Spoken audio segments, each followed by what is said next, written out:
नमस्कार दोस्तों, today we will talk about the equation of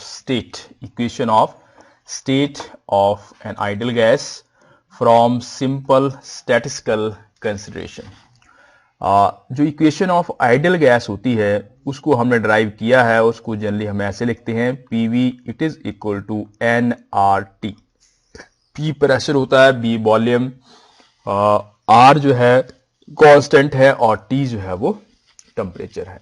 ये हमने इक्वेशन ड्राइव की है, मगर थर्मोडायनेमिक्स में थर्मोडायनेमिकल प्रिंसिपल्स को यूज करते हुए आज इसी ही इक्वेशन को हम एक दूसरे तरीके से ड्राइव करेंगे by using the statistical consideration और by using the concept of entropy.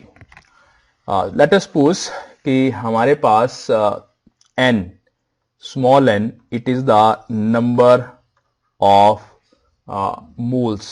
हमारे पास एक आइडियल गैस है और उस आइडियल गैस के n जो है small n, it is the number of moles है।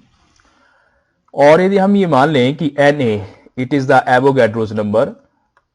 एवोगैड्रोस नंबर जैसे आप जानते हो इसका मतलब है number of molecules in 1 mole of gas. एक मोल ऑफ गैस में कितने मॉलिक्यूल्स होते हैं उसको हम जो है वो एवोगैड्रो नंबर बोलते हैं। तो एक मोल में जो है वो Na नंबर ऑफ मॉलिक्यूल्स होंगे और हमारे पास कितने हैं स्मॉल n। तो जो टोटल नंबर ऑफ मॉलिक्यूल्स हैं, टोटल नंबर ऑफ मॉलिक्यूल्स जिनकी हम बात कर रहे हैं n मोल्स हैं और एक मोल में जो है वो Na होते हैं, तो टोटल हो गए n इंटू Na। और इसको हम लिख सकते हैं कि suppose total number of molecules it is n, तो capital N it will be equal to n into Na। ये टोटल नंबर ऑफ मॉलिक्यूल्स हो गए जिनकी हम बात करना चाह रहे हैं। सपोज करो कि ये जो n, कैपिटल N मॉलिक्यूल्स हैं, इन मॉलिक्यूल्स को हम डिस्ट्रीब्यूट करना चाहते हैं फेस स्पेस में। और वो जो फेस स्पेस है, ये फेस स्पेस है, it is divided into large number of cells और इसका जो वॉल्यूम है फेस स्पेस का वो मान लो B है। तो फर्स्ट मॉलिक्यूल की बात करते हैं। मान लो फर्स्ट मॉलिक्यूल हमने ले लिया और उस फर्स्ट मॉलिक्यूल को हम इसमें डिस्ट्रीब्यूट करना चाहते हैं। तो जो पहला मॉलिक्यूल है इस फेस स्पेस में डिफरेंट सेल्स में कितनी तरह से डिस्ट्रीब्यूट किया जा सकता है, नंबर ऑफ वीज, नंबर ऑफ वीज कितने तरीके से इसको डिस्ट्रीब्यूट किया जा सकता है फर्स्ट मॉलिक्यूल को। It is directly proportional to the number of cells, कि इस फेस स्पेस में कितनी सेल्स हैं उसके ऊपर जो है वो डिपेंड करता है। और ये जो नंबर ऑफ सेल्स हैं this further depends upon volume of the face space. यदि इस फेस स्पेस का वॉल्यूम ज्यादा होगा तो नंबर ऑफ सेल्स ज्यादा होंगी और यदि वॉल्यूम कम होगा तो मींस नंबर ऑफ सेल्स जो है वो कम होगी। तो जो नंबर ऑफ, ऐसे लिख सकते हैं कि नंबर ऑफ सेल्स हैं वो वॉल्यूम के डायरेक्टली प्रोपोर्शनल होती हैं। और यहां से यदि इसको हटा दें तो C proportionally constant into B। तो जो नंबर ऑफ सेल्स होंगी उसको हम ऐसे लिख सकते हैं number of cells it is equal to C into B, where C is proportionality constant. Now the number of microstates, जब आप इसको डिस्ट्रीब्यूट करेंगे तो जो टोटल नंबर ऑफ माइक्रोस्टेट्स बनेंगे, total number of microstates, total number of microstates कह लीजिए या total number of ways, that is the number of ways. कितने तरीके से number of ways by which total कितने हैं n molecules, Y which n molecules can be arranged in cells कितनी है C इंटू B।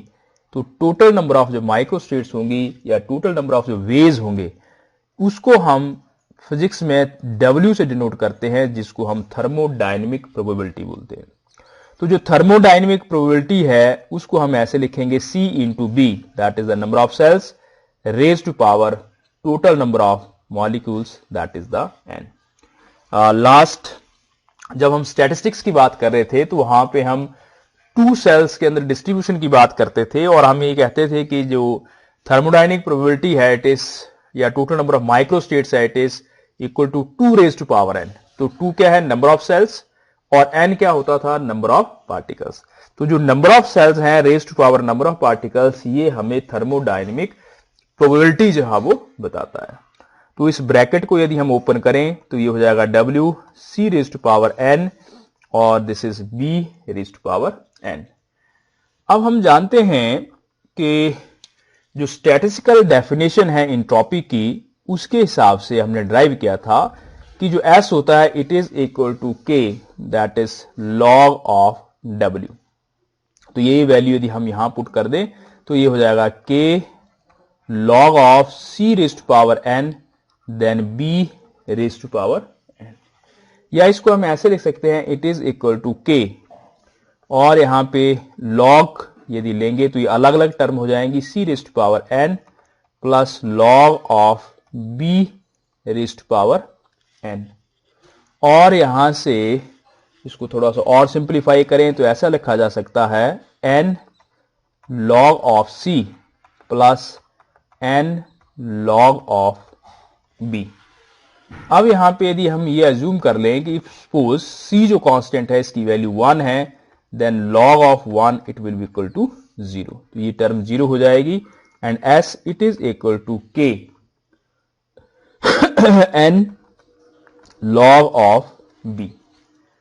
अब इस टर्म को थोड़ा सा हम रीअरेंज करें, इसका डेरिवेटिव ले ले दोनों तरफ, तो ये हो जाएगा curly S means differentiation of S with respect to B, curly S upon curly B. तो यहां पे ये एन है, ये के है, ये कांस्टेंट, लॉग ऑफ बी का जो डेरिवेटिव होगा it is 1 by b, log of b का derivative 1 by b and suppose this is equation number 1। तो ये हमारे पास इक्वेशन आ गई कि करली एस अपॉन करली बी, करली एक डिफरेंशिएशन होता है, इसको पार्शियल डिफरेंशिएशन बोलते हैं।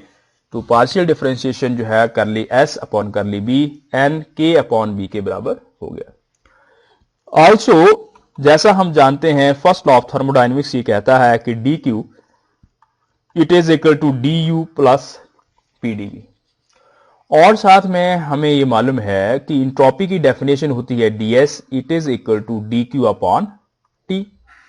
तो यहां से जो डी क्यू है उसकी वैल्यू हो जाएगी टी इंटू डी एस। तो ये जो डी क्यू की वैल्यू है इसको यदि यहां पे पुट कर दिया जाए तो ये इक्वेशन हमारे पास आ जाएगी T d S it is equal to d U plus P d B. ये वाली इक्वेशन जो है इसको हमने इस डी क्यू की जगह पे जो है वो पुट कर दिया। Now in case of equilibrium, यदि हम किसी सिस्टम के इक्विलिब्रियम की बात करते हैं तो इक्विलिब्रियम में there is no change in the internal energy of the system.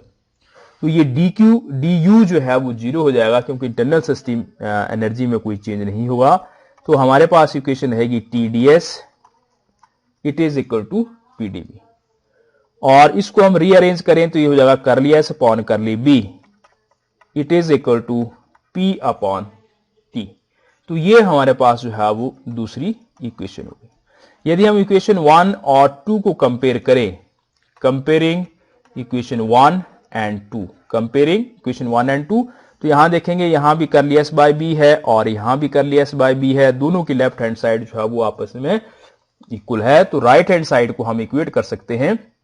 तो यहां से हमारे पास इनको कंपेयर करके हम ये लिख सकते हैं P upon T it is equal to N K upon B, और क्रॉस मल्टीप्लाई कर दें तो P B it is equal to N K into T. अब ये जो n था ये टोटल नंबर ऑफ मॉलिक्यूल्स थे, तो इसको हमने ऐसे लिखा था n into N A Avogadro's number k into T, और यहां पे एन ए इंटू के जो है ये r के बराबर होता है। तो इसको हम लिख सकते हैं N R T where this r it is equal to N A into K. तो ये हमारे पास इक्वेशन आ गई P V equal to N R T. This is the equation of an ideal gas. ये हमने पहले भी ड्राइव की थी, आमतौर पर जानते हैं, सिर्फ यहां पर डिफरेंस ये है कि जो इंट्रोपी का फॉर्मूला था S is equal to K log of W, मतलब जो इंट्रोपी का कॉन्सेप्ट है उस कॉन्सेप्ट को यूज करते हुए हमने इस आइडियल गैस इक्वेशन को ड्राइव किया। Thank you.